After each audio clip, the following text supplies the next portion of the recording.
đây rồi, gặp lại em niềm chia sẻ siêu miền tuyệt vời. Anh mãi đây yêu nói anh thương thương hoài, gió thế đây nắng thế đây không khơi đầy. Người sao như xưa, một cười như xưa, một vui hôm nữa.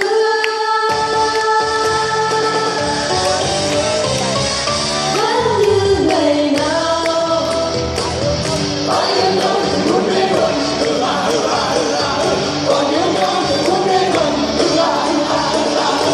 Em cao nguyên huyền thoại, em cao nguyên cỏ dài, một cao nguyên ở trong tôi vừa gần gần vừa xa xôi.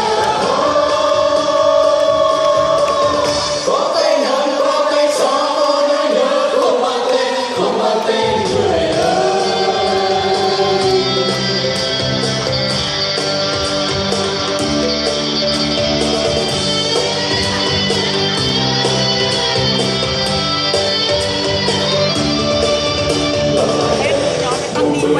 Ngày xưa đây rồi, gặp lại em, những chia sẻ siêu miền tuyệt vời.